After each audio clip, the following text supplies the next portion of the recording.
your ultimate guide to Earth's natural wonders. Hey everybody, and welcome back to the channel. Or if you're new here, a big, warm, fuzzy welcome to you. I'm Juni, and today, oh my goodness, are we going on an adventure. This isn't just your average travel guide.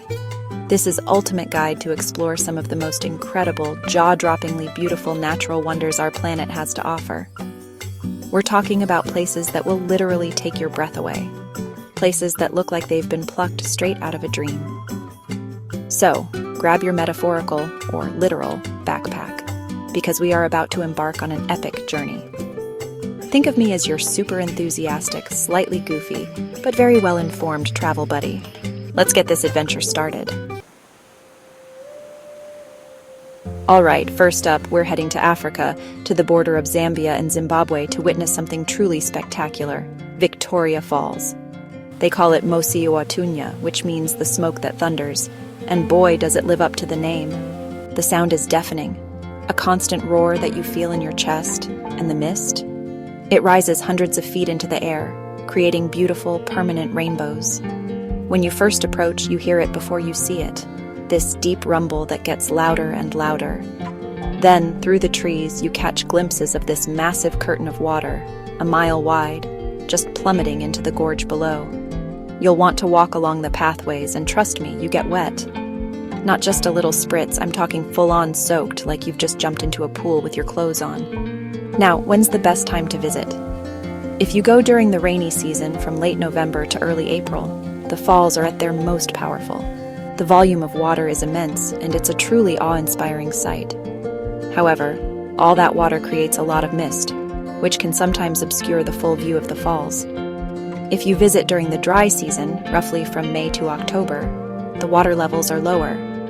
This means less mist, so you get these incredibly clear, panoramic views of the falls and the underlying rock formations of the gorge. Plus, with lower water levels, some activities, like whitewater rafting on the Zambezi River below the falls, are at their peak. Speaking of activities, if you're an adrenaline junkie, Victoria Falls is your playground. Bungee jumping from the Victoria Falls Bridge? Yes, please. For those who dare, it's a 111-meter plunge with the falls as your backdrop. If bungee jumping sounds a bit too much, there are other ways to get your heart racing. How about whitewater rafting on the Zambezi?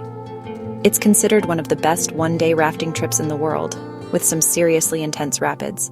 Or maybe a gorge swing, which is like a giant pendulum ride across the Batoka Gorge. For a slightly less terrifying but equally breathtaking experience, you absolutely have to consider a helicopter tour. They call it the Flight of Angels, and it's easy to see why.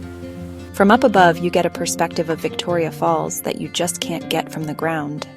You see the sheer scale of it, the way the Zambezi River snakes its way through the landscape before dramatically dropping into the gorge. It's truly magical. These helicopter rides usually last about 15 to 30 minutes, and while they can be a bit pricey, everyone I've talked to who has done it says it's worth every single penny. Beyond the adrenaline-pumping stuff, there are also more serene ways to enjoy the area. Sunset cruises on the Zambezi River above the falls are incredibly popular. You can relax, enjoy a drink, and watch for wildlife like hippos, crocodiles, and elephants coming down to the riverbanks. So, whether you're a daredevil or a nature lover, Victoria Falls has something truly special to offer. Next up, we're heading to Mexico, to Michoacan, to visit a volcano with a truly unbelievable story, Paricutin. Paricutin appeared out of nowhere in a farmer's cornfield in 1943. One day, Dionisio Pulido was working when the ground trembled and cracked open. Within hours, a cone formed, spewing ash and rocks. By the next day, it was over 30 feet high. It continued erupting for 9 years, burying 2 villages. Today, you can hike up the dormant volcano and see the church tower sticking out from the lava. It's a unique experience with stunning views and a fascinating history. Alright, pack your brightest colors and your dancing shoes. Because next, we're heading down to Brazil, to the one and only harbor of Rio de Janeiro. This isn't just any harbor, it's Guanabara Bay, and it's considered one of the most beautiful natural harbors in the world. It's this incredible mix of sparkling blue water, lush green mountains that seem to jut straight out of the sea, and the vibrant, bustling city of Rio nestled all around it. The harbor is dotted with these uniquely shaped granite monoliths, and the most famous of them all is, of course, Sugarloaf Mountain, or Pau de Acucar. This iconic peak, rising nearly 1,300 feet straight from the water's edge, is an absolute must-visit. Getting to the top is an adventure in itself, involving a two-stage cable car ride. The first cable car takes you to Morro da Urca, a smaller hill, and then a second one whisks you up to the summit of Sugarloaf. From the top of Sugarloaf Mountain, you get these absolutely breathtaking 360-degree panoramic views of the entire harbor, the city, Copacabana, and Ipanema beaches, and the Christ the Redeemer statue watching over it all from Corcovado Mountain. You can spend hours up there just soaking it all in, watching the boats sail across the bay, and trying to spot all the famous landmarks. The entire coastline is incredibly picturesque. You have these world-famous beaches like Copacabana and Ipanema, with their iconic black and white mosaic boardwalks where life is lived out loud. People playing volleyball, vendors selling everything under the sun, families enjoying the sunshine. It's such a vibrant scene. And the backdrop to all this? Those stunning green mountains and the clear blue waters of the Atlantic. For photographers, Rio's harbor is an absolute dream. There are so many incredible vantage points. Besides Sugarloaf, you can get amazing shots from Corcovado Mountain, where the Christ the Redeemer statue stands. Or, for a different perspective, consider a boat tour of Guanabara Bay. Seeing the city's skyline and the mountains from the water gives you a whole new appreciation for the scale and beauty of the harbor. Some of the best spots for photography, especially if you want to capture that classic Rio postcard shot, are often found a little off the beaten path. Mirante Doña Marta, for example, is a viewpoint that's a bit less crowded than Sugarloaf or Corcovado, but offers arguably even better views, especially at sunrise or sunset. And let's not forget the islands within the bay. There are over 100 islands scattered throughout Guanabara Bay, each with its own charm. The sheer natural beauty of the harbor is what makes it so special.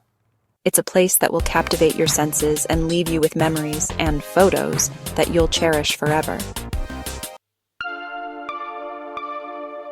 All right, let's jet off to East Asia, to a place of incredible natural beauty and unique culture, Jeju Island, South Korea. Often called the Hawaii of Korea, Jeju is a volcanic island, and I mean it's got it all. Stunning beaches, lush countryside, a massive dormant volcano right in the middle, quirky lava tubes you can explore, and even its own special traditions. It's a UNESCO World Heritage Site for a reason, and it's absolutely enchanting. First things first, the beaches. Jeju is famous for its beautiful coastline. You've got beaches with soft white sand like Hyopje Beach, where the water is this incredible turquoise blue and you can see Byangdo Island in the distance. Then there are beaches with black volcanic sand, which is super cool and different.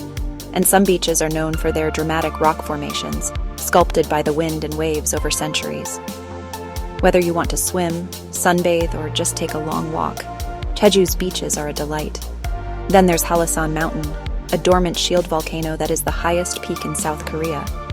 It dominates the center of the island, and its slopes are covered in dense forests and alpine meadows. Hiking Halasan is a popular activity, and there are several trails of varying difficulty. Reaching the summit and looking down into the crater lake, Bang Nok Dam, is an incredible experience. The views from the top, across the entire island and out to sea, are just phenomenal. Because it's a volcanic island, it has these amazing lava tubes, which are like natural underground tunnels formed by flowing lava. The Manjangul lava tube is one of the longest in the world, and you can walk through a section of it. It's like stepping into another world, with these incredible rock formations, stalactites and stalagmites made of lava. One of the most unique aspects of Jeju's culture is the Haenyeo, or sea women. These are incredible female divers, many of them elderly, who free dive without oxygen tanks, to depths of up to 20 meters to harvest seafood like abalone, octopus, and seaweed. This tradition has been passed down for generations, and it's a matriarchal system. Seeing them at work, or even visiting a Haenyeo museum, is a truly humbling and inspiring experience. They are symbols of strength and resilience and an integral part of Jeju's identity. Jeju has its own distinct cuisine, heavily influenced by its island location and volcanic soil. Black pork barbecue is a must-try. The pork comes from a special breed of pig raised on the island, and it's incredibly delicious. Fresh seafood is, of course, abundant, and you have to try some of the local specialties made with tangerines, which Jeju is famous for. The island is also dotted with these quirky and charming attractions. So if you're looking for a destination that combines breathtaking natural wonders with a rich and fascinating culture, Jeju Island is calling your name. For our final natural wonder, we're going somewhere truly out of this world. We're heading to Bolivia, to the Salar de Uyuni, the world's largest salt flat. Imagine a vast, endless expanse of brilliant white salt crystals. It's over 4,000 square miles of surreal landscape. Formed from prehistoric lakes, it's an incredibly thick crust of salt. During the dry season, it's a blindingly white, hexagonal tiled desert. It's so flat that satellites use it to calibrate their instruments. Driving across it feels like you're on an alien planet. Take hilarious perspective photos during the dry season. The flat landscape lets you play with depth perception. But the real magic happens during the rainy season. A thin layer of water transforms it into the world's largest mirror. The reflection is so perfect, it's hard to tell where the land ends and the sky begins. Standing in this giant mirror at sunrise or sunset is indescribable. The colors are a symphony of pinks, oranges, purples, and blues. At night, you can see the Milky Way reflected in the water. In the middle of this vast desert is Isla Incahuasi, or Fish Island. It's covered in giant ancient cacti, some over 30 feet tall, a beautiful contrast to the surrounding white emptiness. Another stop is the train cemetery outside Uyuni, filled with rusting steam locomotives from the early 20th century. Most visit as part of a multi-day tour, exploring the surrounding landscapes. Whether for the dry season's white expanse or the rainy season's mirror effect, Salar de Uyuni leaves an indelible mark.